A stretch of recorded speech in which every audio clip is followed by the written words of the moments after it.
La maleta rodó sobre el suelo. 2 semanas fuera. 14 días intentando respirar lejos de aquí. El piso olía a limpio, a colonia barata. No era mi olor. Nerea, ya estás, dijo Javier desde el salón.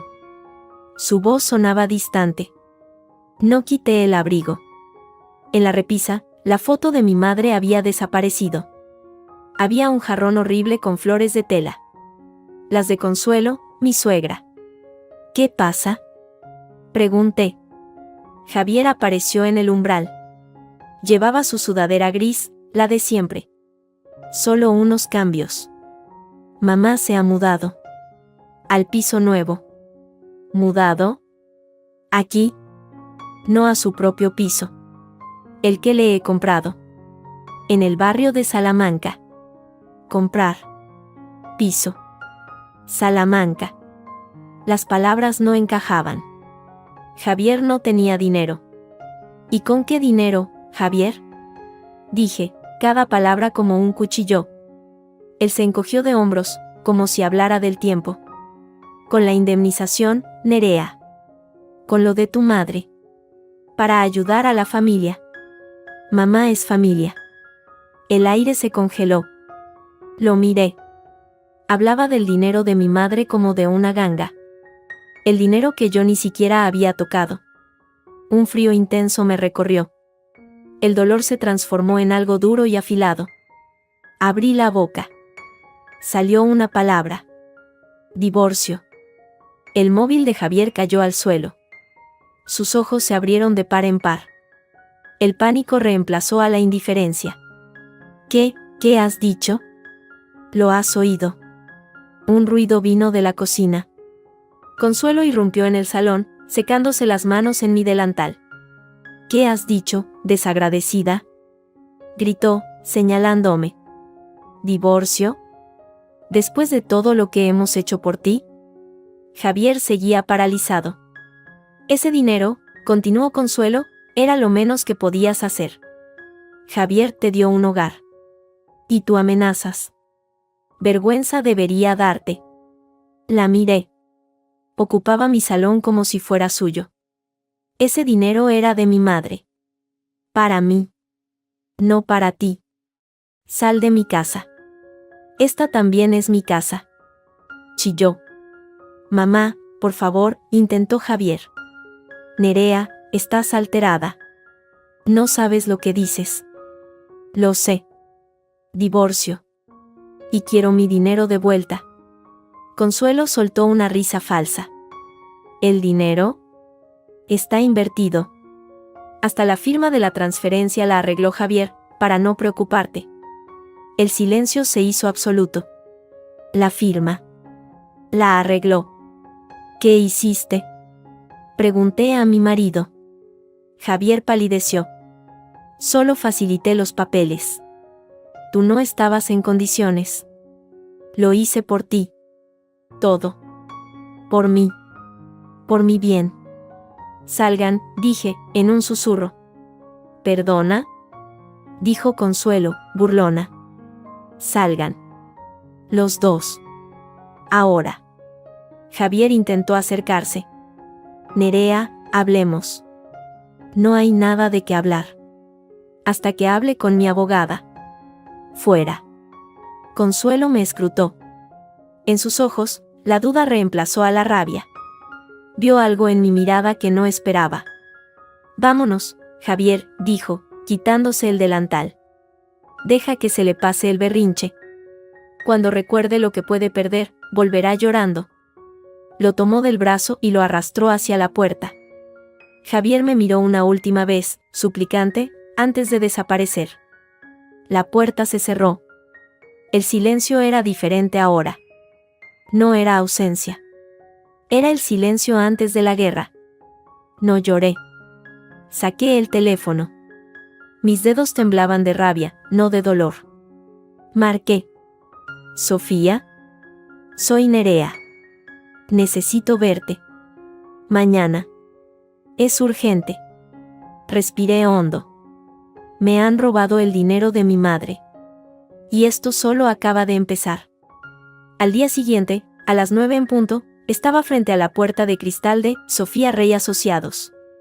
Sofía, mi amiga de la facultad, me esperaba con 2 cafés cortos ya sobre la mesa de reuniones. Su mirada, siempre aguda, se suavizó al verme. Cuéntamelo todo, Nerea. Sin dejarte nada. Se lo conté. Sin gritos, sin lágrimas. Solo los hechos, mi regreso, el piso, la frase de Javier, mi respuesta, la reacción de Consuelo.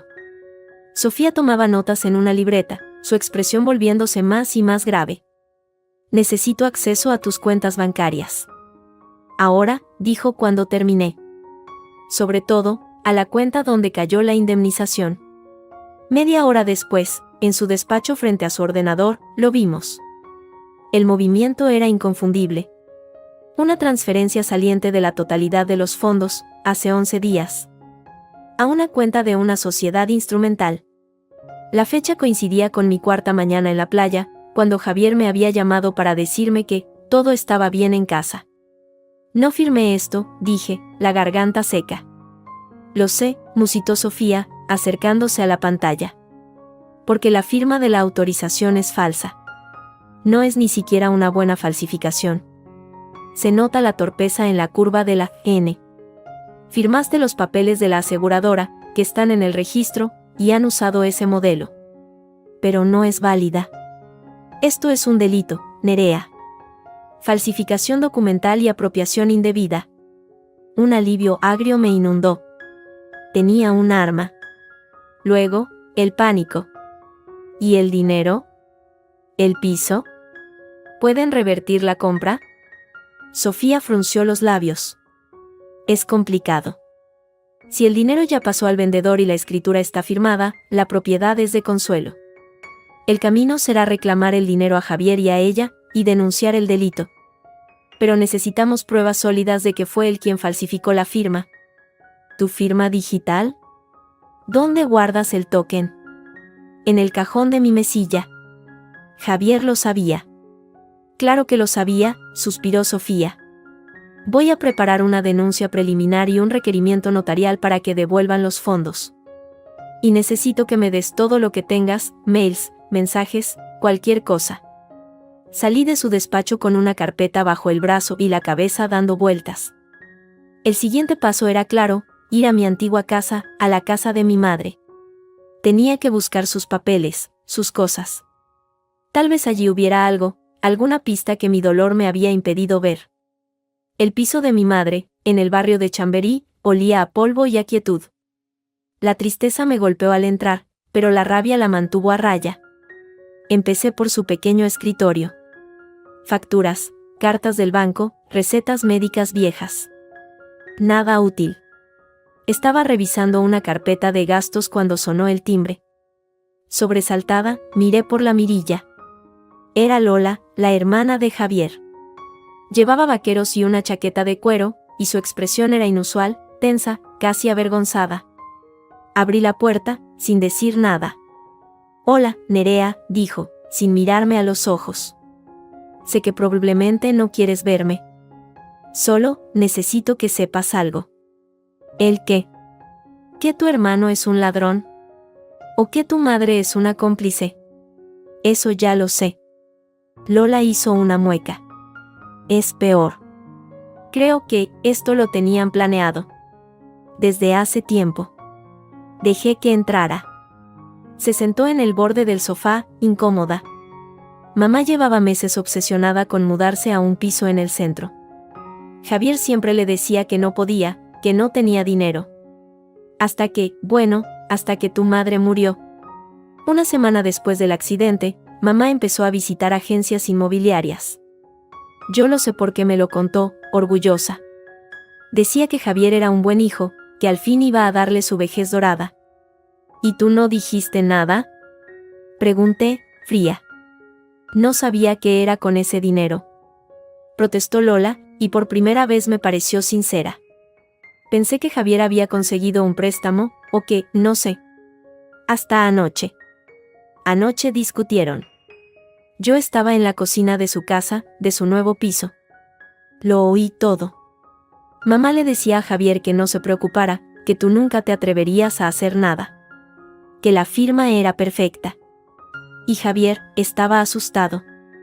Le preguntó qué pasaría si te ponías terca. Y mamá hizo una pausa, tragando saliva. Dijo, esa niña está sola en el mundo. ¿A quién va a acudir? A su amiga abogada, que no es nadie.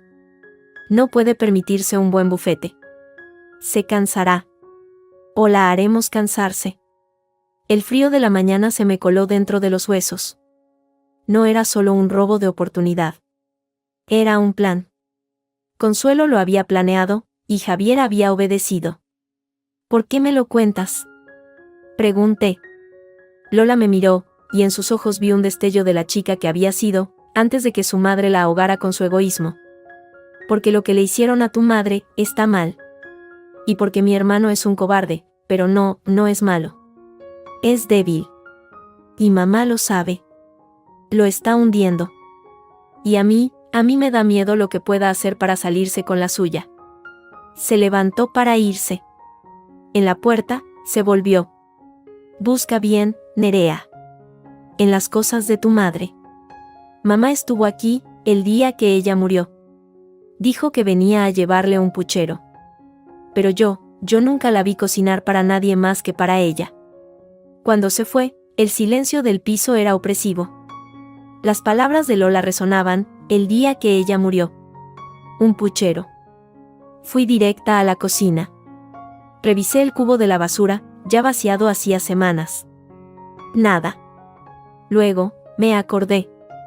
Mi madre guardaba todas las facturas y recibos en una caja de zapatos, en el armario del pasillo. La encontré. Facturas de la luz, del agua, tickets del supermercado, y uno diferente. Un papel más grueso, con un membrete. Era un informe de una analítica rutinaria, de un chequeo completo que mi madre se había hecho un mes antes de morir. La fecha era clara. Y los resultados, aún más. Todo estaba dentro de los parámetros normales. Colesterol, tensión, azúcar. Incluso había una nota escrita a mano del médico, doña Elena, todo perfecto. Siga con el ejercicio suave. Revisión en 1 año. Mi madre, un mes antes de su ataque al corazón fulminante, así lo habían llamado, estaba perfectamente. Más sana que muchos de su edad. Las piernas me flaquearon. Me apoyé contra la pared, el papel temblando en mis manos. El accidente. El coche que se salió de la carretera en una curva cerrada. Nunca lo cuestioné.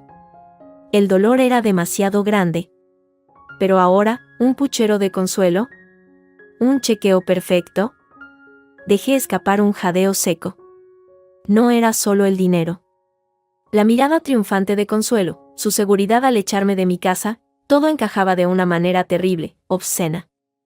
Saqué el teléfono y marqué a Sofía. Sofía, necesito que me reúnas con el mejor investigador privado que conozcas. Y busca a un médico forense de confianza. Mis ojos se posaron en el informe médico. Algo me dice que lo del dinero solo es la punta del iceberg. El informe médico ardía en mis manos. Perfecta. 1 mes antes. Sofía había reaccionado con una calma profesional que admiraba. No saques conclusiones todavía, Nerea. Pero sí, es raro. Muy raro. El investigador privado, Damián, te espera mañana a las 10. Y tengo un contacto en el Instituto de Medicina Legal. Discreto. Pero la espera me estaba matando. 2 días después de mi encuentro con Lola, la rabia era un motor que no podía apagar. Javier no me había llamado. Consuelo, menos. El silencio era un mensaje en sí mismo, confiaban en que me derrumbaría. O en que no me atrevería a hacer nada. No podía quedarme quieta. Recordé las palabras de Lola sobre las agencias inmobiliarias. Consuelo, visitando pisos justo después de la muerte de mi madre. ¿Qué agencia? ¿Quién había gestionado la venta? Javier debía saberlo. Y si había algo que siempre había sabido de mi marido, era su rutina los jueves, partida de pádel con sus amigos después del trabajo, en un polideportivo de la carretera de La Coruña. A las 7 de la tarde del jueves, estaba aparcada frente a su gestoría, con una gorra y unas gafas de sol que eran un triste disfraz. A las 7:15, salió. No tomó su coche. Caminó con paso rápido, nervioso, hacia la estación de metro de Nuevos Ministerios. Lo seguí a distancia, el corazón latiéndome con fuerza. No subió al metro. Se desvió hacia una cafetería discreta en una calle lateral. Y allí, en una mesa del fondo, alguien le esperaba, un hombre con traje, con una carpeta sobre la mesa. Me escondí tras un kiosco de prensa, observando. No era ninguno de sus amigos de pádel. Javier hablaba con agitación, gesticulando. El hombre del traje asentía, serio, y le pasó la carpeta. Javier echó un vistazo rápido a su interior, sacó un sobre y se lo dio al hombre. Un intercambio. Dinero por papeles. Luego, se separaron rápidamente. Mi primer impulso fue confrontarlo allí mismo. Pero me contuve. Seguí al hombre del traje.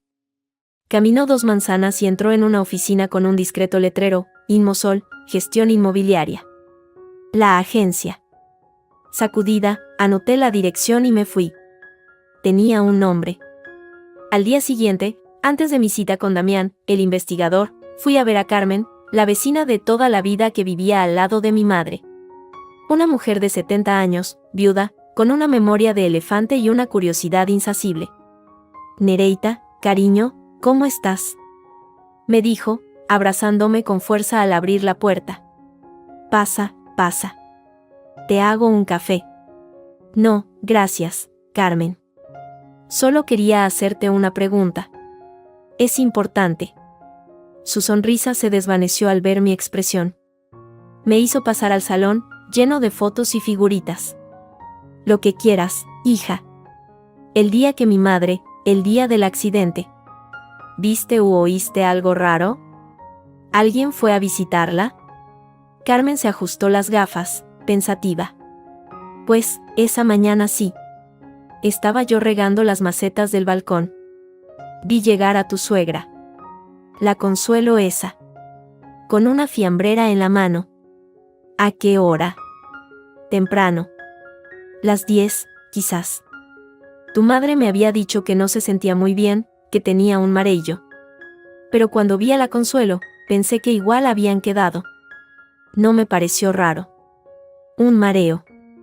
Mi madre había dicho que se sentía mareada. Nunca se mareaba. ¿Y cuánto tiempo se quedó? Poco.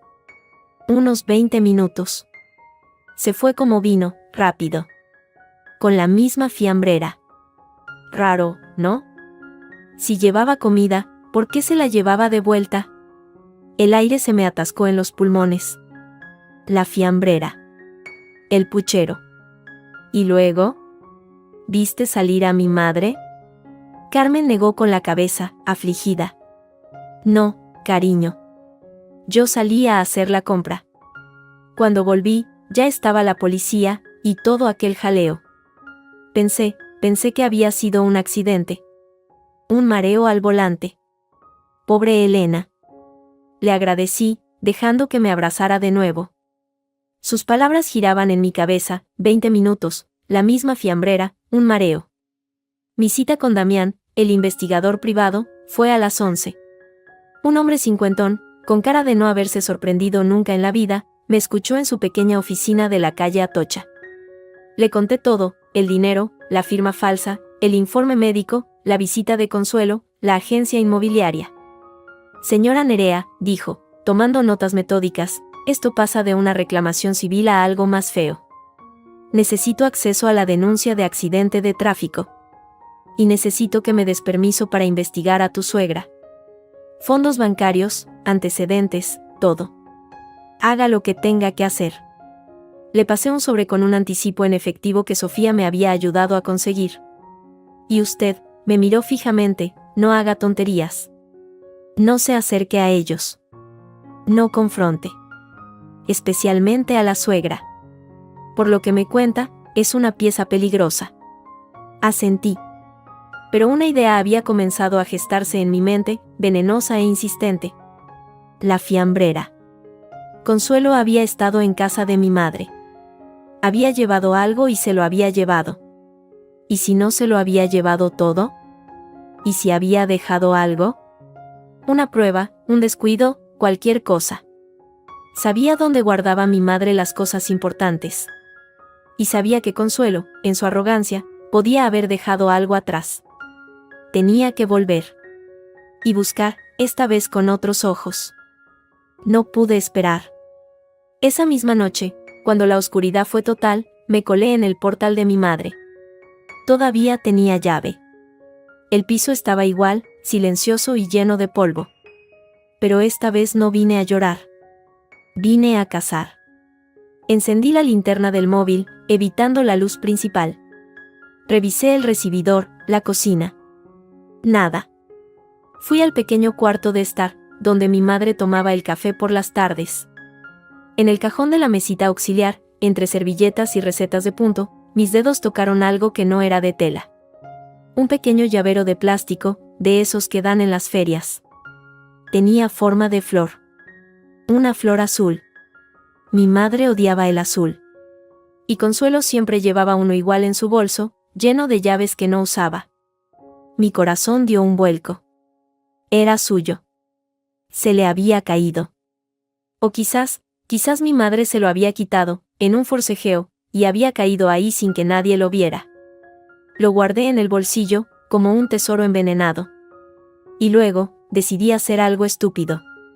Algo que Damián me había prohibido. Necesitaba más. Necesitaba entrar en el nuevo apartamento de Consuelo. Sabía la dirección, la había visto en los papeles de la agencia que había investigado por la mañana. Un edificio nuevo, con portero automático. No tenía llave, pero recordé algo, a Consuelo siempre le gustaba dejar una copia bajo el felpudo de la puerta de casa. Por si me olvido, hija, decía. Un vicio peligroso. ¿Lo habría mantenido en su nuevo piso de lujo? Era una locura. Pero la rabia y el dolor nublaban mi juicio. Tomé un taxi hasta el barrio de Salamanca. El edificio era moderno, de piedra clara. La entrada principal, cerrada. Miré los nombres en el portero automático. Planta 2, derecha C. Robles. Consuelo había usado su apellido de soltera. Arrogante hasta el final. Esperé. Un vecino salió, un hombre con un perro. Aproveché para colarme antes de que se cerrara la puerta. Subí las escaleras hasta el segundo piso. Mi corazón latía tan fuerte que creía que se oiría en todo el rellano. Me agaché frente a la puerta del 2D. Levanté con cuidado la esquina del felpudo, nuevo y de un beige impersonal. Allí estaba. Una llave plateada, sola. Las manos me temblaban tanto que casi la dejo caer. La inserté en la cerradura. Giró con un clic suave. Empujé la puerta. El piso olía a pintura nueva y a muebles caros. Todo era reluciente, impersonal, como un escaparate. Avancé en la penumbra, usando la linterna del móvil. El salón, lleno de muebles de imitación de estilo francés. La cocina, sin estrenar. Busqué un escritorio, papeles, algo, pero todo estaba ordenado, vacío de personalidad. Entré en la habitación principal. Un gran armario ropero. Lo abrí. Ropa de Consuelo, aún con etiquetas. Y en un estante, una caja de cartón. La abrí. Dentro, fotos viejas, papeles, y un sobre marrón. Lo abrí. Era el contrato privado de compraventa del piso. Y pegado con un clip, un justificante de transferencia bancaria. De la cuenta de Javier a la del vendedor. Una transferencia que se había realizado una semana antes de la muerte de mi madre. El mundo se detuvo. Lo planearon. Lo planearon con tiempo. Con mi madre aún viva. Un ruido en la puerta de entrada me heló la sangre. La cerradura giró. Había olvidado volver a poner la llave bajo el felpudo. Joder, qué frío hace ahí fuera. Era la voz de Consuelo, alegre, cercana. No había tiempo para salir. Me escondí en el armario, entre los vestidos, cerrándolo casi por completo. El olor a naftalina me inundó.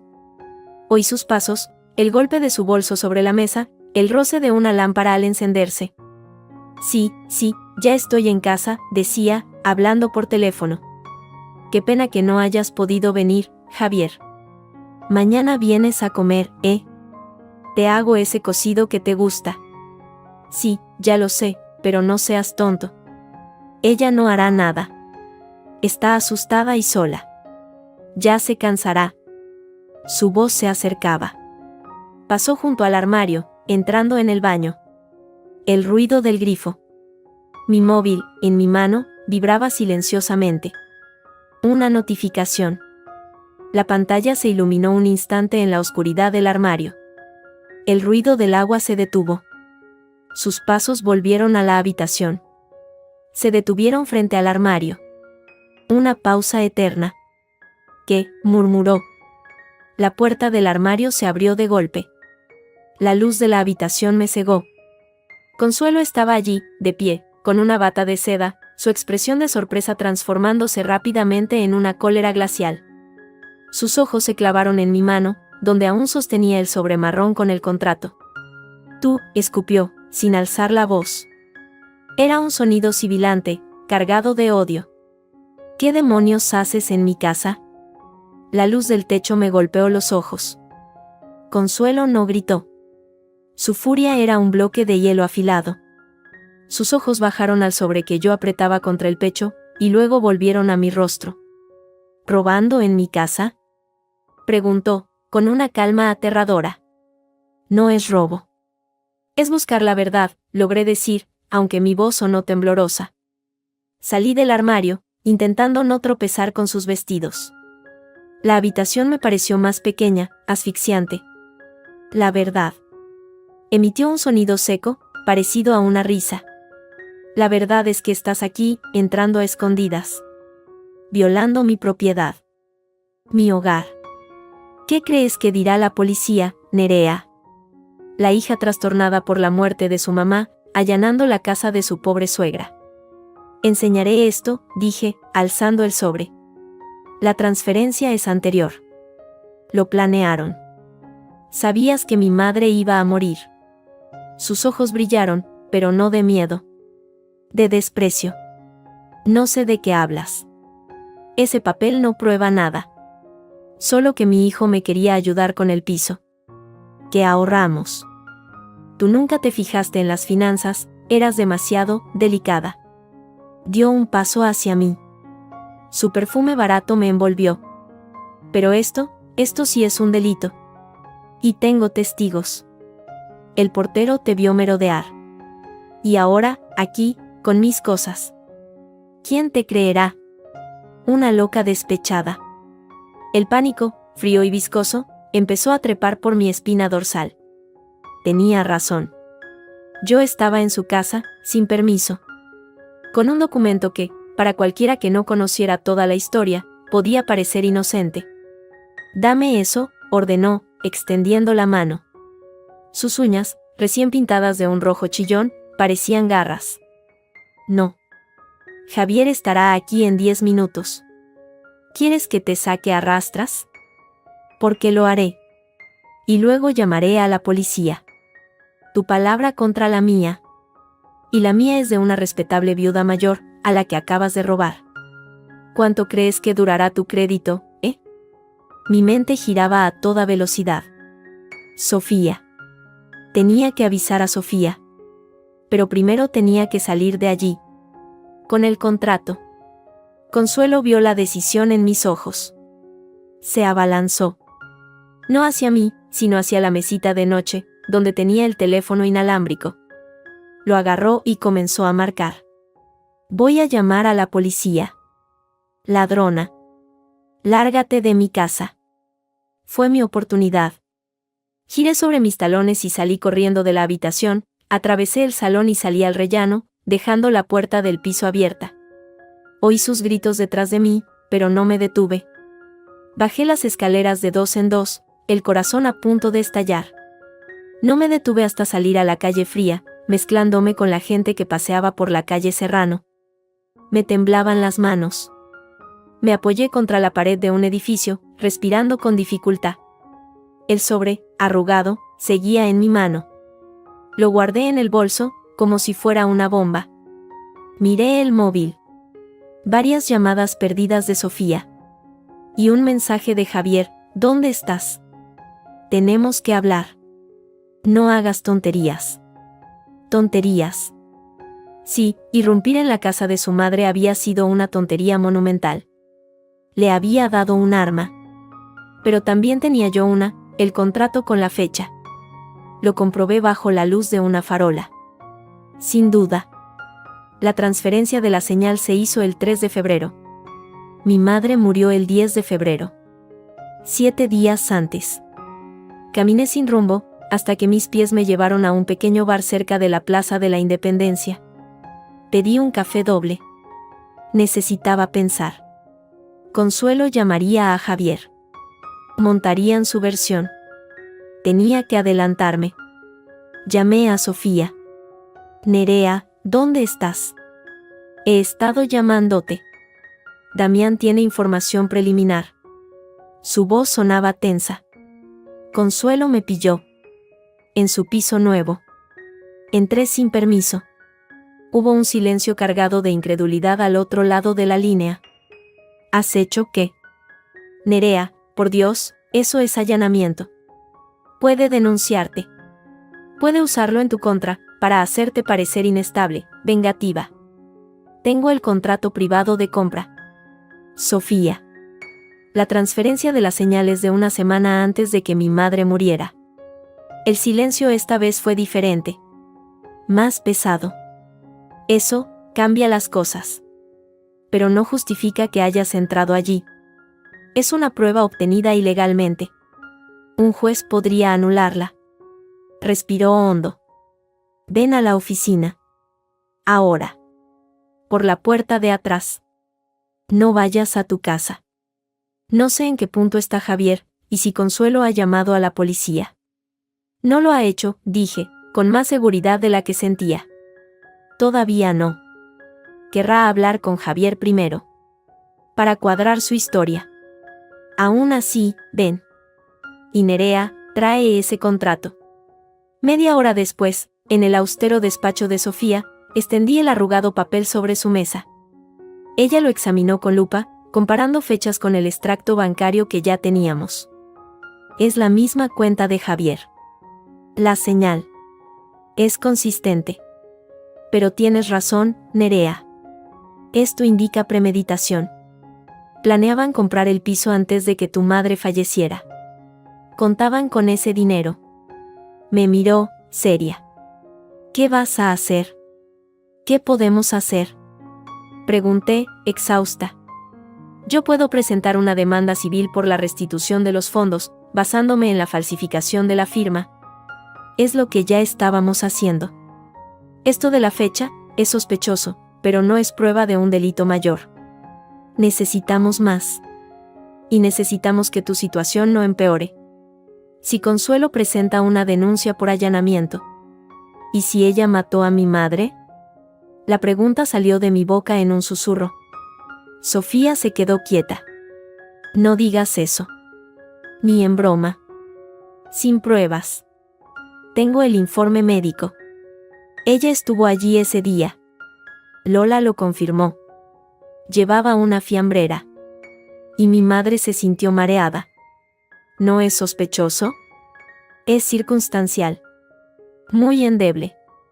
Para algo así necesitaríamos una orden de exhumación, una nueva autopsia, y para eso, necesitas una razón sólida, algo que convenza a un juez de que hubo irregularidades en la primera investigación. ¿Lo tienes? No. No lo tenía. Solo un presentimiento visceral, un odio que me decía que Consuelo era capaz de cualquier cosa. ¿Y la investigación de Damián? Pregunté, cambiando de tema. ¿Tiene algo? No mucho, pero es un hilo. Tu suegra, Consuelo Robles, antes de enviudar y volver a casarse con el padre de Javier, se llamaba Consuelo Sainz.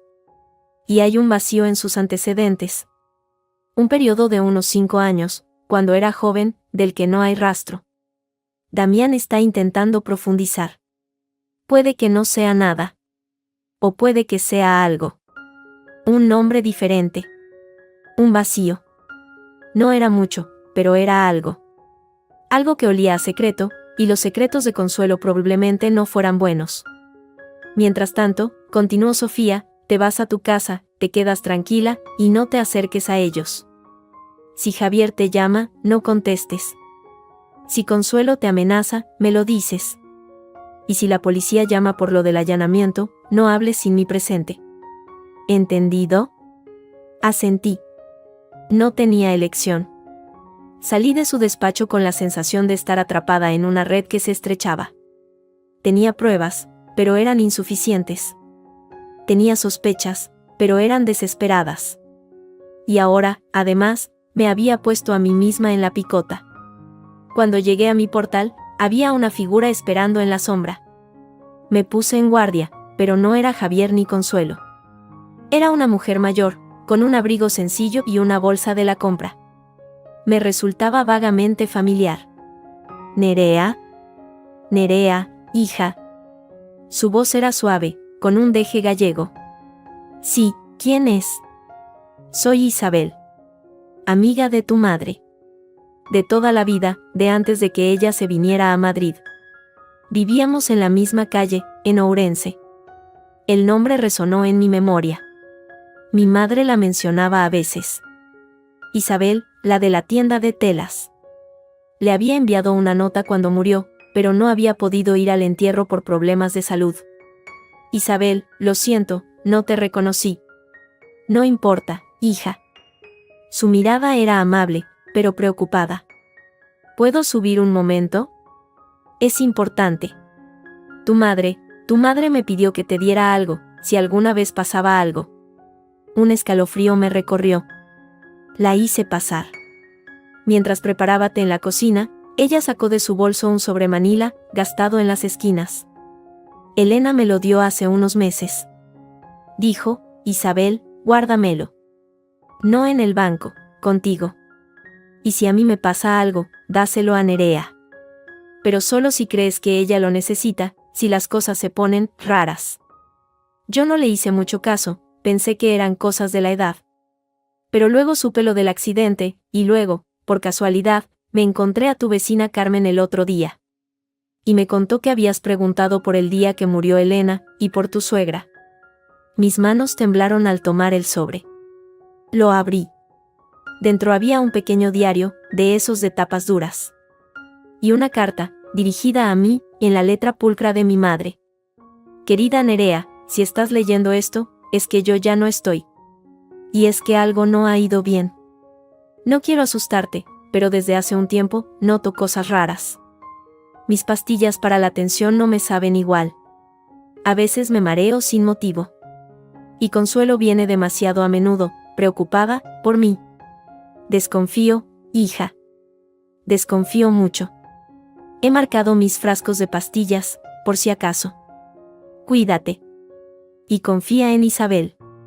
Te quiere, mamá. Al fondo del sobre, encontré 2 pequeños frascos de medicamentos vacíos. En la base de cada uno, con un marcador fino casi imperceptible, mi madre había dibujado una pequeña E. ¿Las pastillas? Pregunté, sin aliento. Isabel asintió, con los ojos llenos de lágrimas. Elena estaba asustada los últimos tiempos. Decía que alguien le había cambiado las pastillas. Que no se fiaba. Pero no quiso denunciarlo, no tenía pruebas. Solo su corazonada. Y yo no le hice suficiente caso. No eran solo corazonadas. Eran las sospechas de mi madre, puestas por escrito. Sus pastillas para la tensión. Sus mareos. Consuelo, preocupada. Acompañé a Isabel a la puerta, agradeciéndole una y otra vez. Cuando me quedé sola, con el diario y los frascos vacíos en las manos, supe que no estaba loca. Mi madre lo había sabido. Lo había sabido y había intentado protegerme, incluso desde más allá. El móvil vibró. Era un número desconocido. Lo atendí, con el corazón en un puño. ¿Señora Nerea Valle? Una voz de hombre, profesional, neutra. Sí. ¿Quién es? Soy el doctor Alberto Ruiz, del Instituto de Medicina Legal. Me ha dado su contacto la abogada Sofía Rey. necesitaría hablar con usted. Discretamente. Sobre el informe de la autopsia de su madre. Hay algunos detalles atípicos en el informe oficial que me gustaría contrastar. ¿Podemos vernos mañana? Colgué, apoyándome en la pared. Las piezas empezaban a moverse. Lentamente, pesadamente, pero se movían. Mi madre había marcado el camino. Yo solo tenía que seguirlo, sin importar a dónde condujera. Miré los frascos vacíos. Desconfía, decía su nota. Y por fin, empezaba a entender por qué. La cafetería cerca del Instituto de Medicina Legal era anónima, de esas de mármol frío y azúcar de sobre. El doctor Alberto Ruiz era un hombre delgado, de gestos precisos, que hablaba en voz baja, como si temiera que las paredes oyeran. Su madre tenía una cardiopatía isquémica conocida, empezó, sin preámbulos. Eso consta en su historial. La autopsia concluyó que un infarto agudo de miocardio le causó una pérdida de control del vehículo. Es verosímil. Pero, dije, agarrando con fuerza la taza de café. Pero, él hizo una pausa, bajando aún más la voz, los niveles de digoxina en su sangre eran ligeramente elevados. Es un medicamento que se usa para problemas cardíacos. Su madre lo tomaba. Y en dosis correctas, es seguro. En dosis elevadas, puede causar arritmias, mareos, confusión y, en el peor de los casos, parada cardíaca. Los niveles de su madre no eran letales por sí solos, pero estaban en el límite superior del rango terapéutico. Lo suficientemente altos como para, sumados a un episodio de estrés o esfuerzo, desencadenar un evento. Lo curioso es que, revisando su última receta, la dosis prescrita era baja. Muy baja para alcanzar esos niveles. El aire se me escapó de los pulmones. Lo dijo. Lo dijo con palabras técnicas, pero lo dijo. Alguien podía haber aumentado la dosis. O alguien podía haberle dado pastillas de una concentración mayor, corrigió él, con cautela. Sin control médico, cambiando unas por otras. Es una posibilidad. Solo una posibilidad. No hay prueba de ello. El frasco de medicación no apareció entre sus efectos. La policía no lo consideró relevante. El frasco.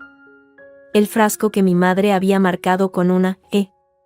Que Isabel me había dado. Lo tenía en el bolso, envuelto en un pañuelo. Dudé. ¿Debía enseñárselo? No lo conocía. Pero necesitaba respuestas. ¿Y si yo tuviera el frasco? Pregunté. Sus ojos, grises y cansados, se fijaron en mí. Podría analizarse. Buscar restos. Huellas, incluso. Pero tendría que ser de forma privada. Oficialmente, el caso está cerrado. Cualquier nueva investigación requeriría una orden judicial, y para eso necesitaría algo más que una sospecha y un nivel de digoxina en el límite alto. Necesitaría una prueba de manipulación. Tenga, dije, y saqué el pequeño frasco de plástico vacío, cuidadosamente sujeto por los bordes con el pañuelo. Se lo deslicé por la mesa. Él se puso unas gafas de lectura y lo examinó bajo la luz. Hay un residuo blanquecino en el fondo.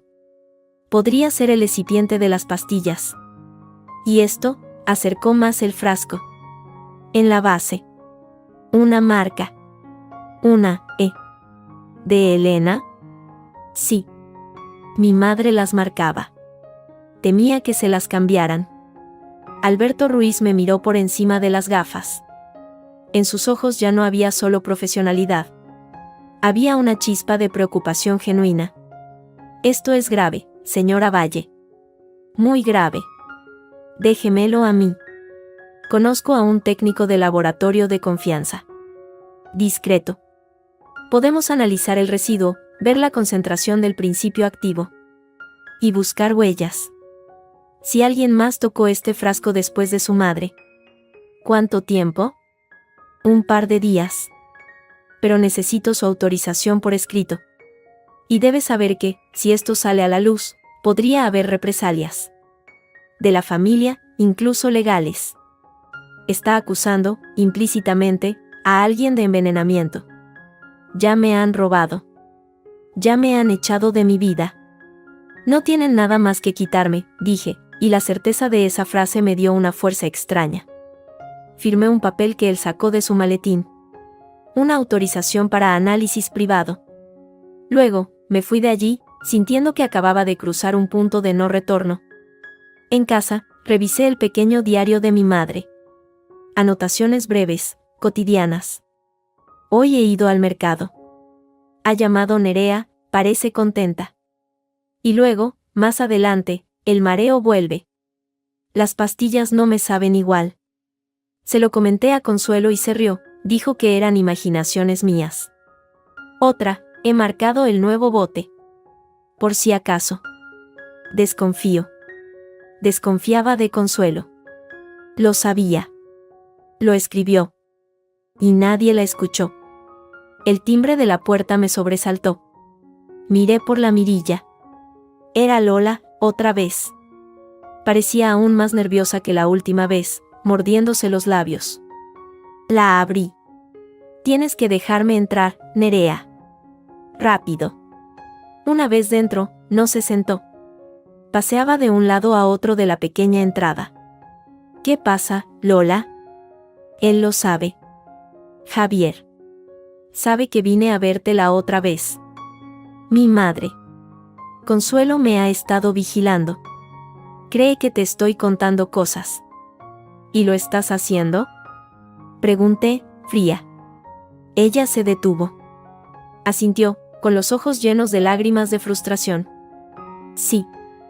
Porque esto se ha ido de las manos. No era solo el dinero, Nerea. Es peor. Sacó un sobre arrugado de su bolsillo y me lo dio. Mira. Son extractos. De la cuenta secreta de Javier. La que mi madre no conoce. Los abrí. Eran fotocopias de movimientos bancarios. Cientos, miles de euros saliendo en pagos a una empresa llamada Ocasión Plus, S.L. Y luego, transferencias entrantes más pequeñas, de nombres que sonaban a préstamos rápidos. Crédito rápido 24H. Dinero ya. Son de apuestas, Nerea, susurró Lola. Javier juega. Juega online, en casas de apuestas, y pierde. Pierde mucho. Desde hace años. Mi padre lo rescataba, le pagaba las deudas. Pero desde que papá murió, mamá lo hacía. Hasta que se quedó sin dinero. Por eso necesitaban el tuyo. No solo para el piso. Para tapar agujeros. Deudas con gente, peligrosa. Las piezas encajaban con un ruido sordo y horrible. La urgencia. La falsificación burda. La compra del piso, un activo rápido que podrían hipotecar o vender para sacar liquidez. No era solo la codicia de Consuelo. Era el pánico de Javier, acorralado por los usureros. ¿Por qué me das esto? Pregunté, aunque ya intuía la respuesta. Porque ahora tiene miedo. De los que le deben dinero. Y mamá le dice que tú eres la solución. Que si te controla, si te asusta lo suficiente, dejarás de reclamar el dinero. O incluso que podrías firmar un préstamo a su favor, usando este piso como garantía. Me miró, aterrada. Tienen un plan, Nerea. Y no se detendrán. Antes de que pudiera responder, mi teléfono vibró. Era Javier. Lo dejé sonar. Llamó de nuevo. Y una tercera vez. ¿No vas a contestar? Preguntó Lola. No. Deberías. Si no, vendrá aquí. Y será peor. Tenía razón. Respiré hondo y deslicé el dedo para aceptar la llamada. ¿Qué quieres, Javier?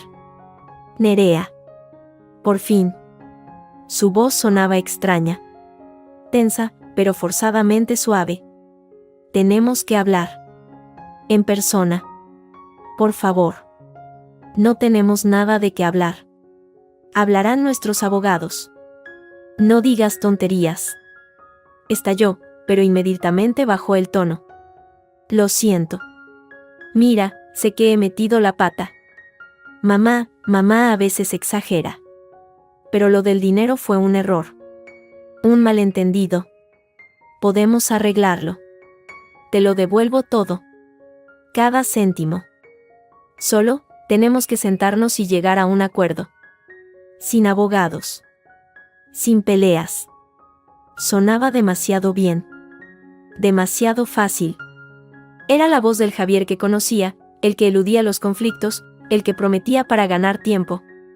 Pero ahora, sabiendo lo que sabía, esa voz me sonaba a trampa.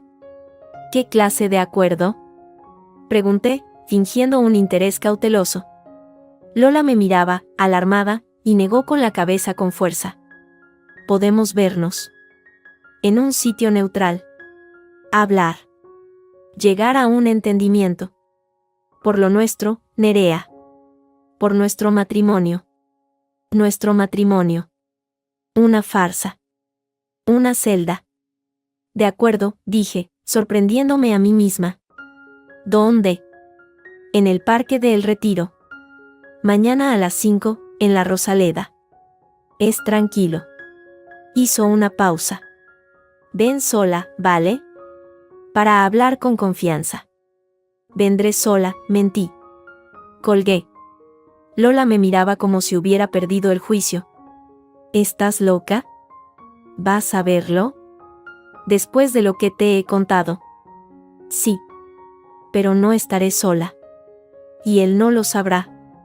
Llamé a Damián, el investigador. Le conté la propuesta de Javier. Es una trampa obvia, dijo sin dudar. Quiere ablandarte, que sientas lástima, que firmes algo bajo presión. O grabarte diciendo algo que pueda usar en tu contra. Es la jugada clásica. Lo sé. Por eso quiero que me grabes tú a él.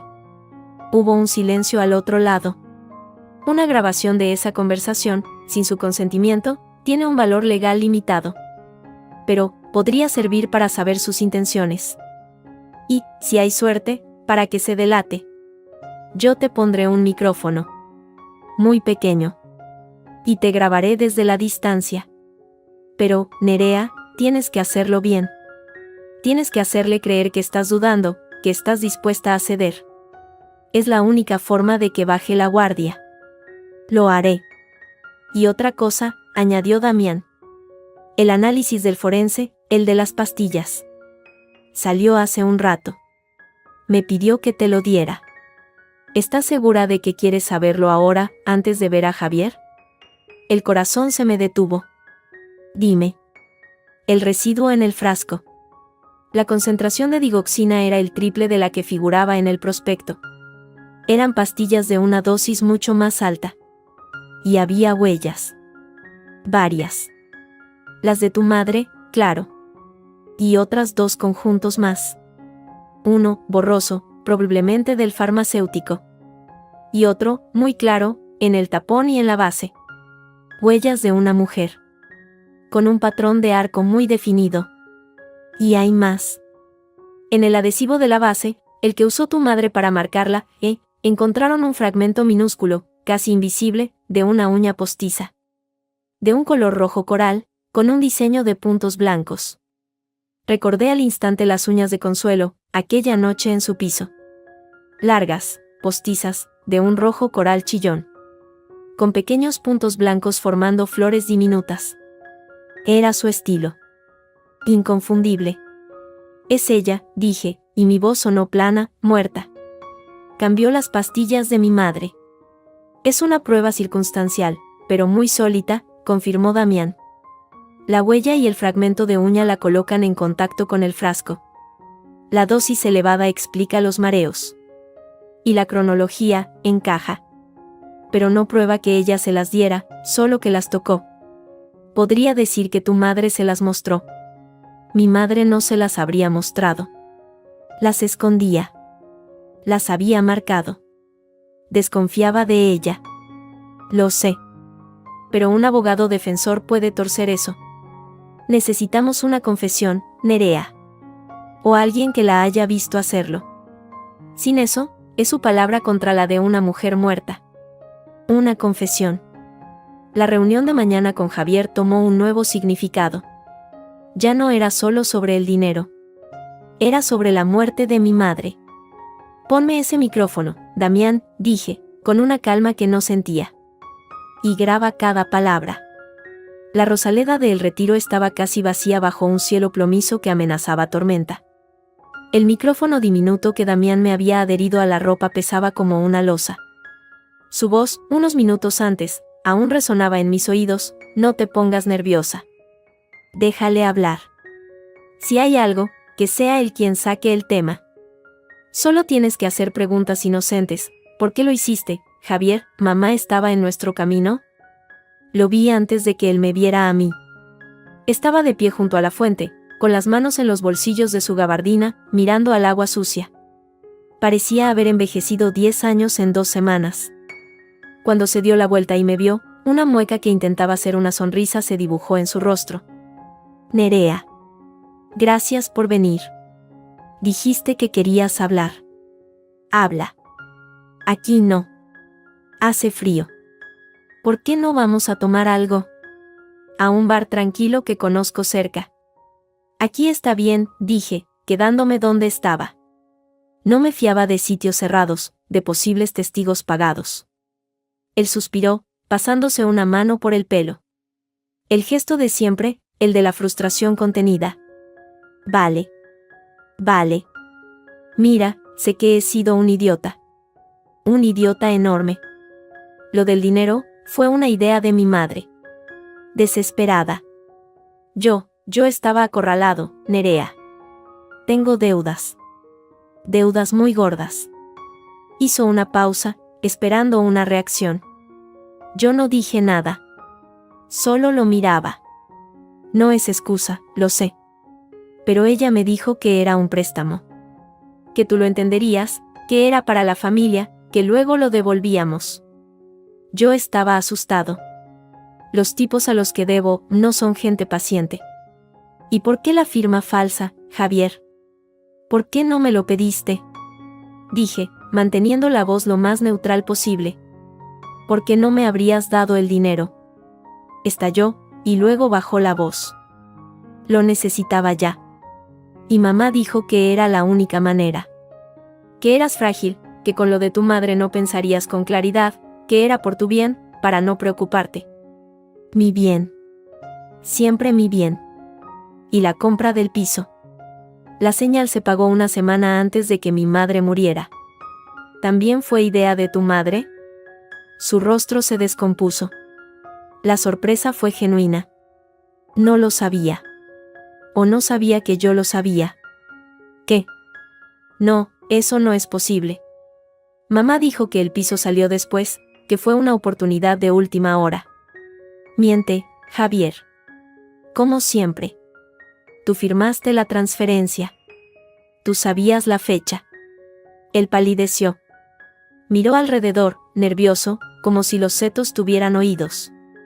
Escucha, eso no importa ahora. Lo importante es que podemos arreglarlo. Te devuelvo el dinero. Todo. Tengo un plan. Puedo vender mi coche, pedir otro préstamo. Mamá puede devolver el piso, o alquilarlo. ¿Y las deudas de juego? ¿Las pagas con qué? Se quedó helado.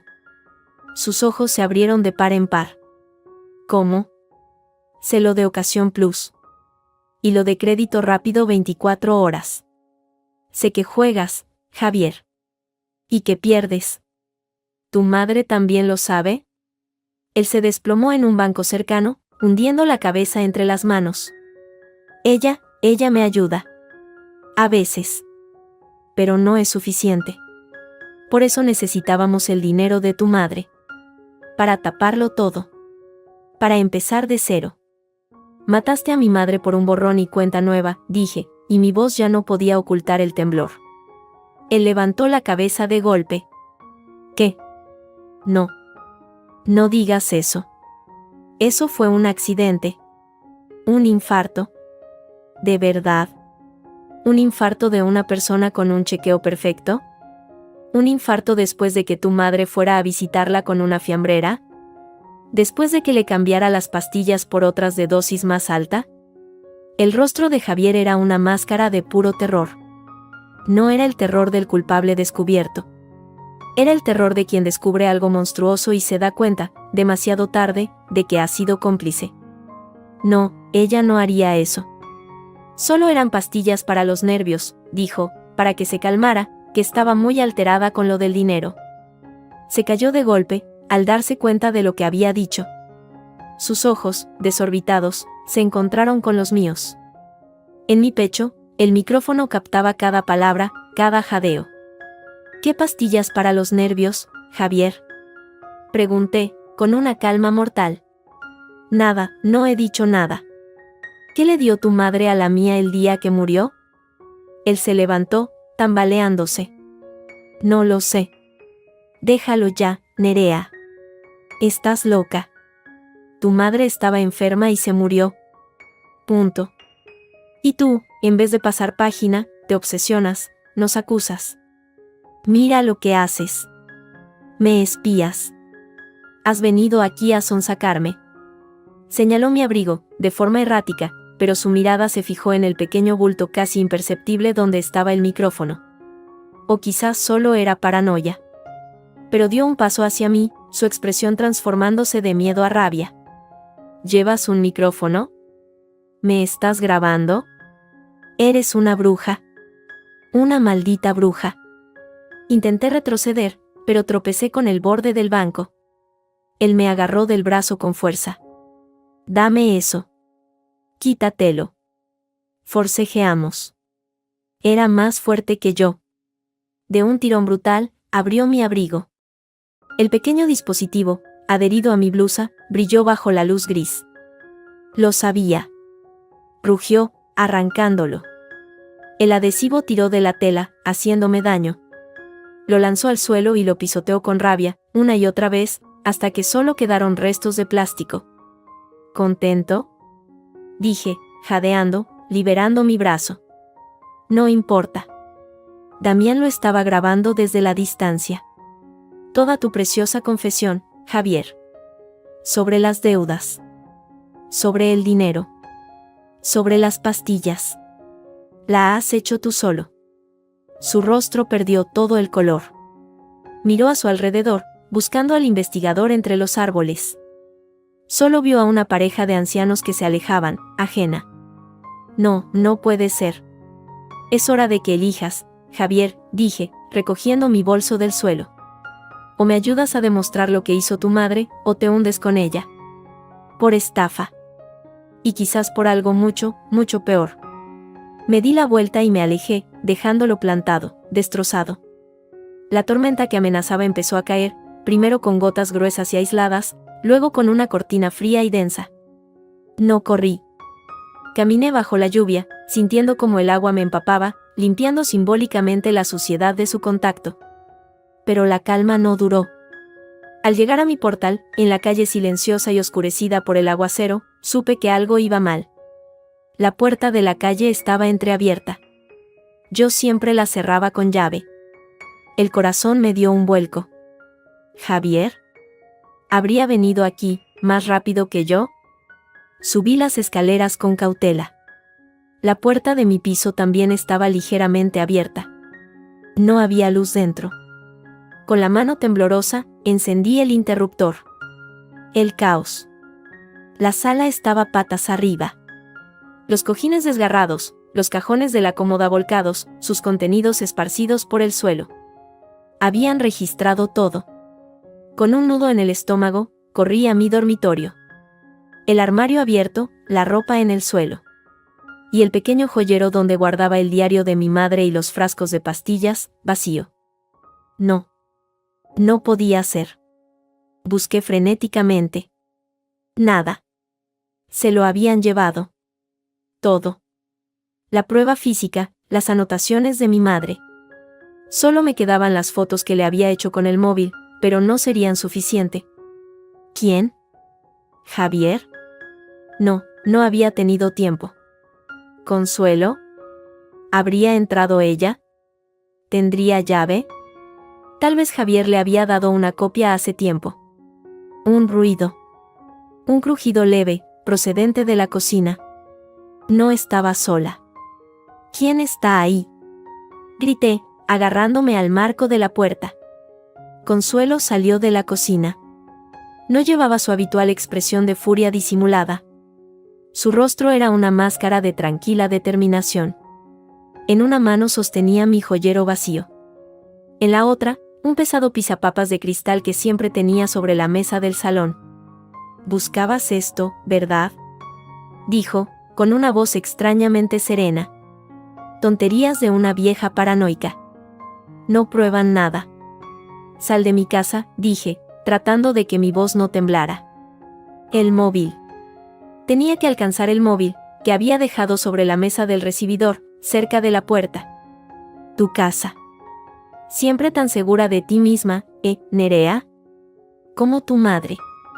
Creía que podía guardar sus secretillos, sus marquitas, sus diarios, y alejarme de lo que era mío. De lo que es de mi familia. Avanzó un paso hacia mí.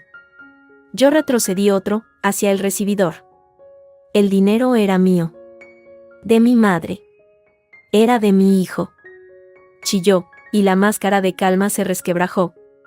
A ti todo te lo ha dado. Una casa, un nombre. Y tú, ingrata, le niegas hasta lo más básico cuando está en problemas. Él es mi sangre. Tú solo eres un estorbo. Mataste a mi madre, la acusé, mirando fijamente el pisapapas que apretaba con fuerza. Consuelo esbozó una sonrisa fea, torcida. Yo no maté a nadie. Tu madre tenía el corazón débil. Le di algo para que se calmara, solo eso. Para que no fuera por ahí diciendo tonterías, tratando de alejarte de nosotros. Si se tomó más de la cuenta, cosa suya. Yo solo quería ayudarla. La confesión, fría, cínica, me golpeó con más fuerza que cualquier golpe. Allí estaba, admitiéndolo, sin remordimientos. Eso se lo dirás a un juez, dije, y de un salto, giré hacia la mesa donde estaba mi móvil. Pero ella era más rápida de lo que parecía. Me agarró del pelo desde atrás, tirando de mí hacia atrás con una fuerza brutal. El dolor me hizo llorar. Forcejeamos, cayendo ambos al suelo entre muebles volcados. El pisapapas se le escapó de la mano y rodó. La oí jadear, maldecir. Yo gateé, arañando el parqué, hacia la puerta. Casi lo lograba. Mis dedos rozaban el pomo. Entonces, una sombra bloqueó la luz del rellano. Javier apareció en la puerta, empapado, con el rostro desencajado. Miró la escena, su madre en el suelo, yo gateando, la casa destrozada. «Mamá. ¿Qué haces aquí? Esta loca me atacó», gritó Consuelo, lloriqueando de repente. Venía a hablar con ella, a pedirle perdón, y se abalanzó sobre mí. Quería matarme, Javier. Miente. Logré gritar, incorporándome. Entró a robar. Tiene el diario de mi madre. Admitió que le cambió las pastillas. Javier miraba de una a otra, paralizado, su cerebro incapaz de procesar las dos versiones. «Hijo, por favor, llévame de aquí», lloriqueó Consuelo, tendiéndole una mano. «Esta mujer está loca. Mira lo que ha hecho». Javier dudó. Sus ojos, llenos de pánico, se posaron en mí. En mi rostro desencajado, en mi ropa desgarrada. Luego, en su madre, la mujer que siempre lo había protegido, que limpiaba sus líos. Tomó su decisión. «Vámonos, mamá. Ahora». «No», grité, agarrándome al marco de la puerta para levantarme. «Javier, escúchame». Ella lo admitió. «Tiene las pruebas». «Cállate», murmuró él, sin mirarme a los ojos. Agarró a Consuelo del brazo, ayudándola a levantarse. Consuelo, al pasar a mi lado, me miró.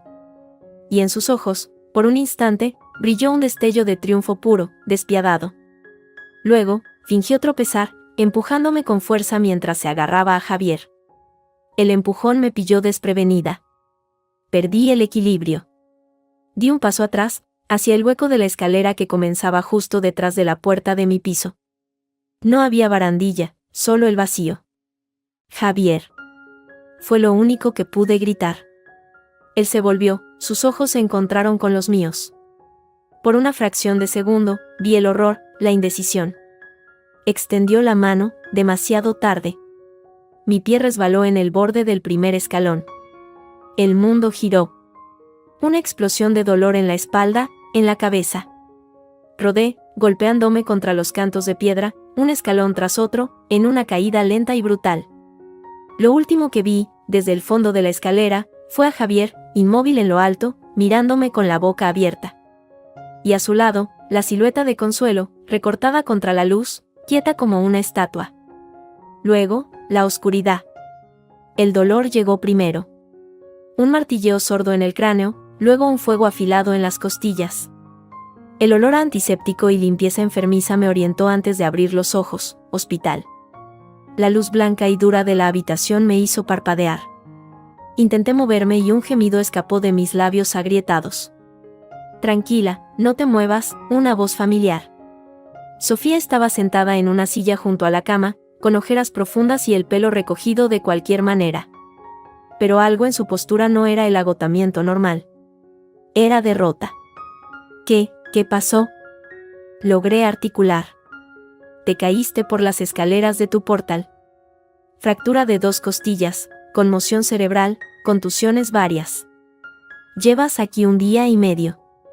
Hizo una pausa, mirando hacia la puerta cerrada. El parte médico dice, caída accidental. Los vecinos oyeron gritos y llamaron a la ambulancia.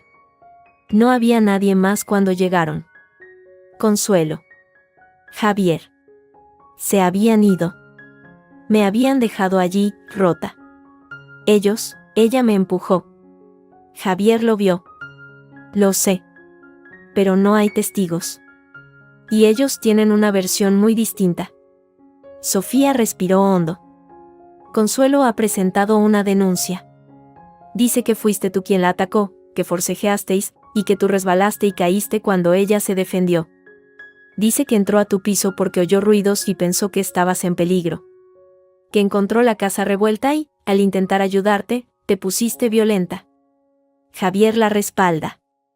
Es mentira. Ella registró mi casa, se llevó el diario de mi madre, los frascos.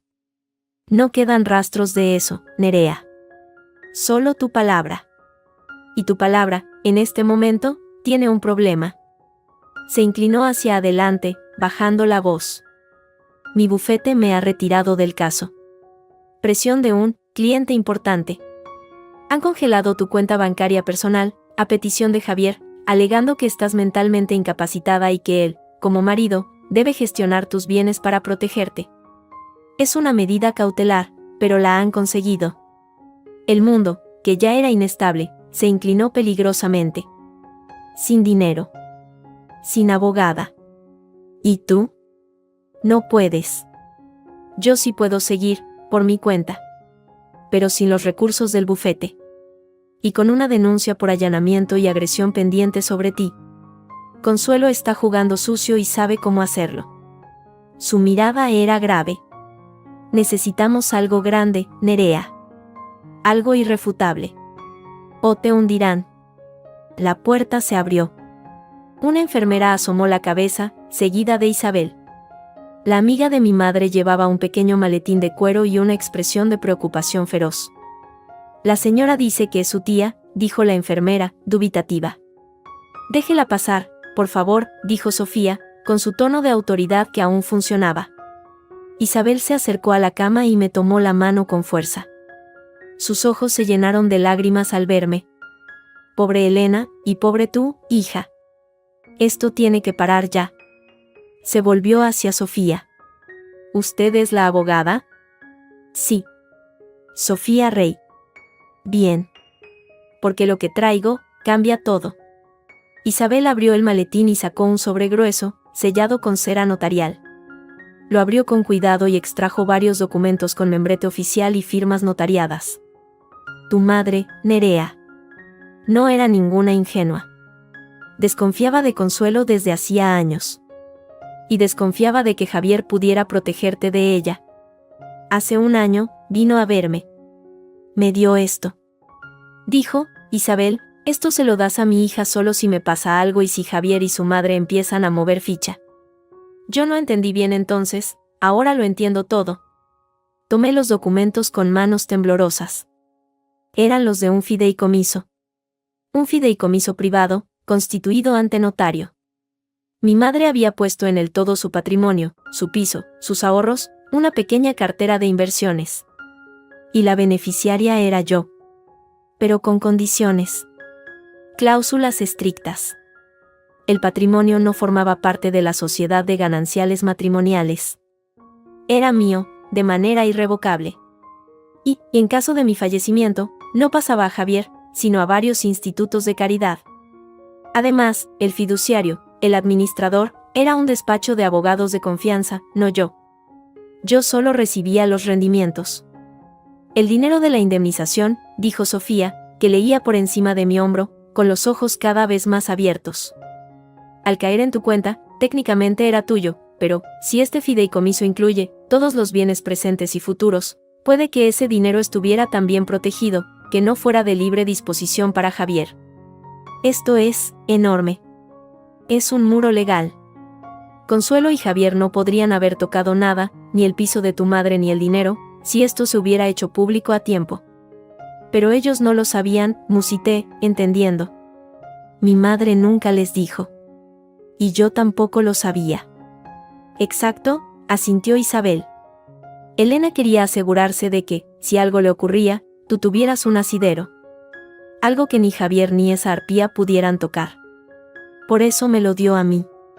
Sabía que ellos nunca vendrían a mí. Esto invalida la apropiación de la indemnización, dijo Sofía, con una chispa de su antigua energía. Si el dinero estaba sujeto al fideicomiso, Javier no tenía derecho a tocarlo, firma falsa o no, y nos da motivos para anular la compra del piso de Consuelo, porque se hizo con un dinero que no era de libre disposición. Pero, la chispa se atenuó. Necesitamos un juez que lo vea así. Y con la denuncia contra ti y la petición de incapacitación, será una batalla. Hay más, dijo una voz desde la puerta. Damián, el investigador, estaba allí, apoyado en el marco. Parecía no haber dormido en días. Traía una carpeta marrón bajo el brazo.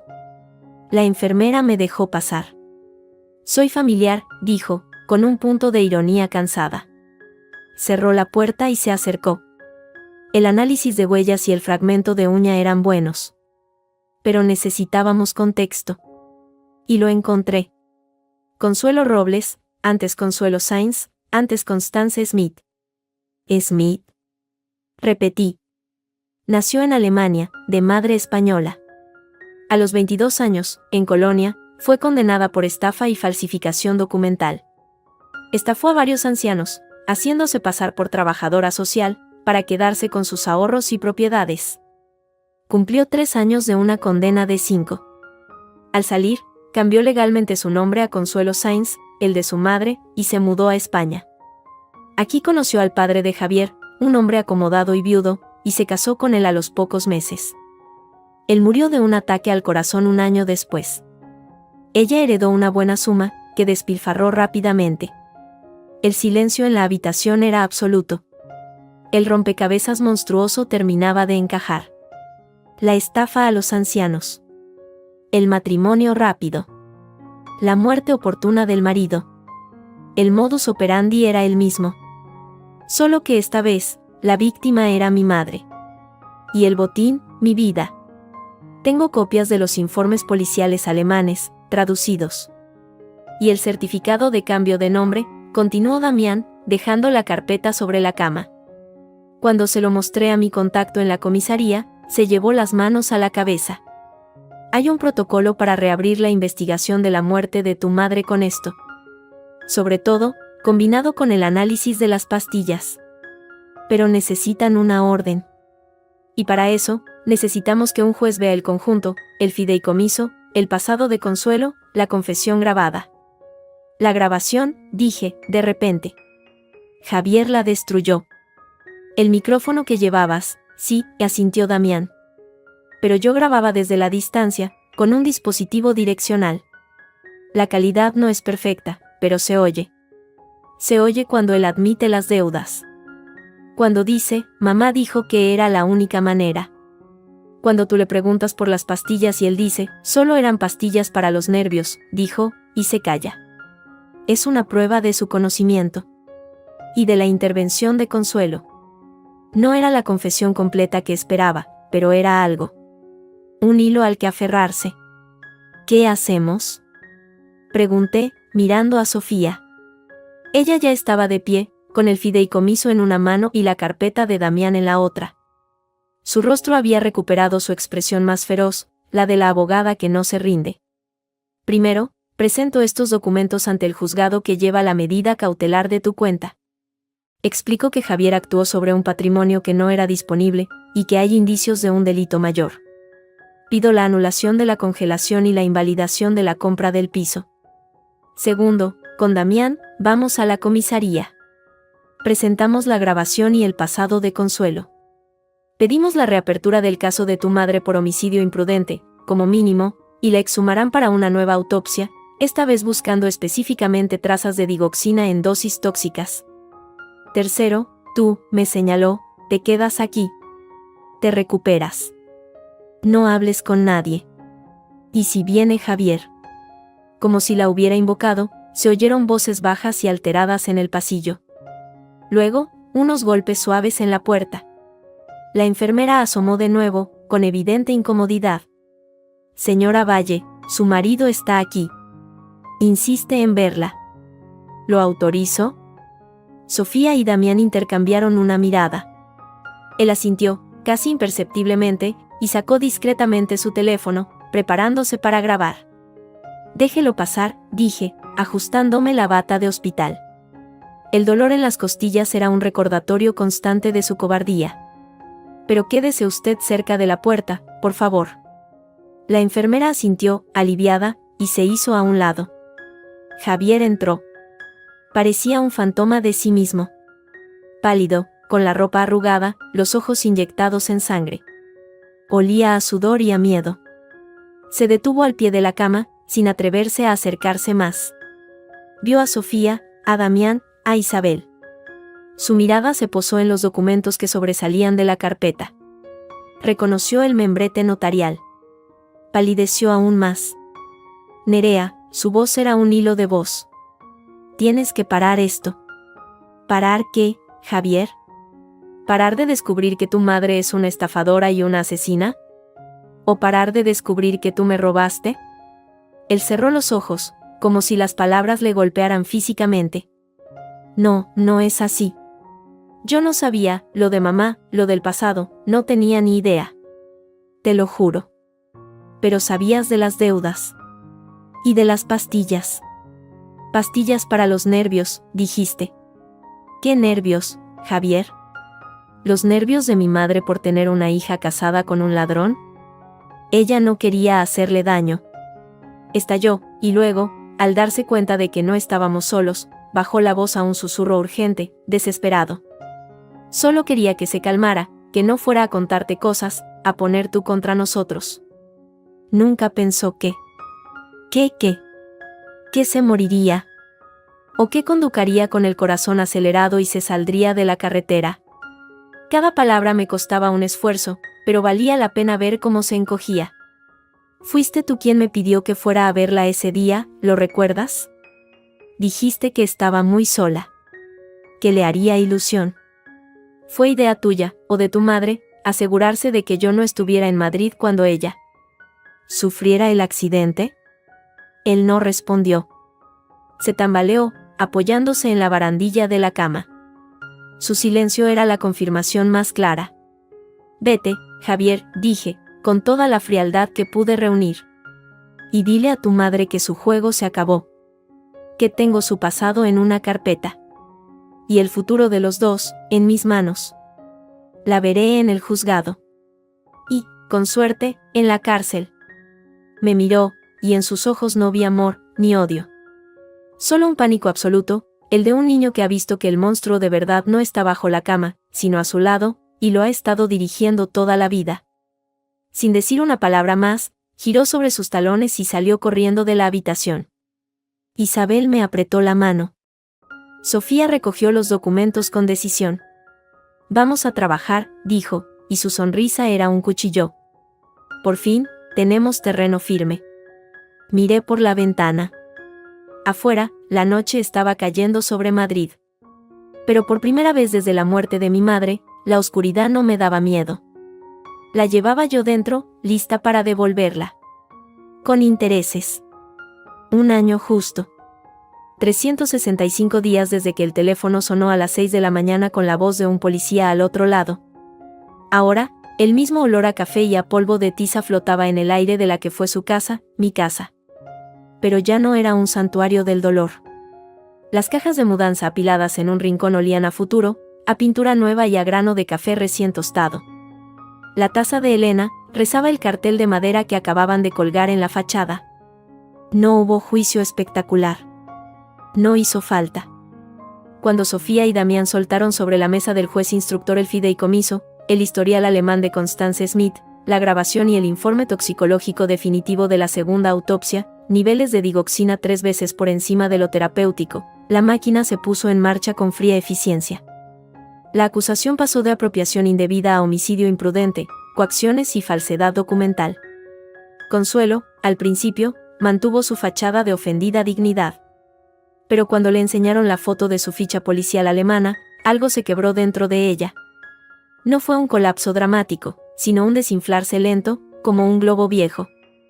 Su abogado de oficio empezó a hablar de un posible acuerdo. Javier intentó huir. Lo detuvieron en el aeropuerto de Barajas, con un billete de ida a Buenos Aires y lo justo de efectivo como para demostrar su culpabilidad.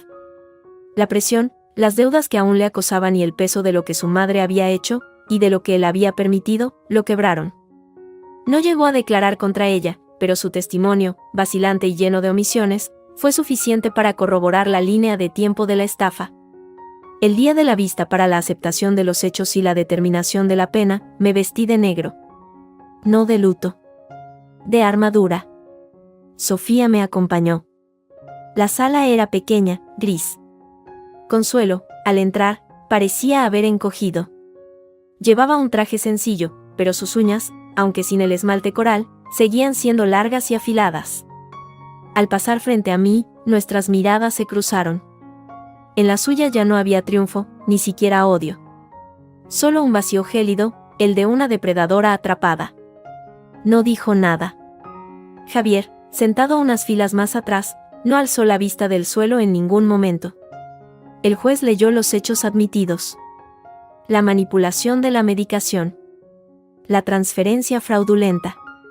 El allanamiento. Cuando mencionó la muerte de Elena Valle como consecuencia directa e imprudente de la administración de fármacos sin control, un sollozo seco escapó de la boca de Javier. Consuelo no se inmutó. Fue al salir del juzgado, en los escalones, donde estalló el drama que los periódicos esperaban. Los fotógrafos se agolpaban. Sofía me cubría, intentando abrir paso hacia el coche. De repente, Lola, la hermana de Javier, se abrió paso entre la multitud. Iba directamente hacia su madre, con el rostro desencajado por la rabia y el dolor. ¿Por qué?, le gritó, deteniéndose frente a ella, mientras los flashes creaban un estroboscopio de luz. Era una buena mujer. Era la madre de Nerea. Solo quería dinero. Siempre solo el dinero. Nos has destrozado a todos. Consuelo, por primera vez, perdió los estribos. Quizás fue la luz en los ojos, la hija acusadora, la multitud. Su máscara de frialdad se rajó. «Cállate», le espetó, con un silbido venenoso. «Tú no sabes nada». Ella se interponía. Se interponía en el futuro de mi hijo, en lo que le correspondía por estar a tu lado, desagradecida. Señaló hacia mí con un dedo trémulo. Solo quería asustarla, que se apartara. Que dejara de intoxicar a Javier con sus ideas, de alejarlo de su familia. Las pastillas, solo eran para que se debilitara, para que se asustara y se fuera a una residencia o algo. Nunca quise. Se cayó de golpe, al darse cuenta de lo que estaba diciendo y ante quién. Los periodistas grababan. Los abogados de ambas partes intentaban intervenir. Pero la confesión pública, torpe, llena de odio y justificaciones, ya flotaba en el aire. No fue una admisión de asesinato, sino de una maldad calculada y estúpida que tuvo el mismo resultado. Esa grabación, y las fotos de su rostro descompuesto, dieron la vuelta a Madrid al día siguiente. Javier fue condenado a 2 años de prisión por estafa y falsedad, en parte por su cooperación tardía. Consuelo, Constance, Recibió 8 años por homicidio imprudente, estafa agravada y coacciones. Su pasado alemán pesó en la sentencia. Su vejez dorada sería entre rejas. El dinero de la indemnización me fue devuelto, más los intereses. El piso de Salamanca, embargado y vendido, cubrió parte de las costas y devolvió el resto. El piso de mi madre, ahora libre de cargas y siempre mío gracias al fideicomiso, se convirtió en mi proyecto, mi ancla.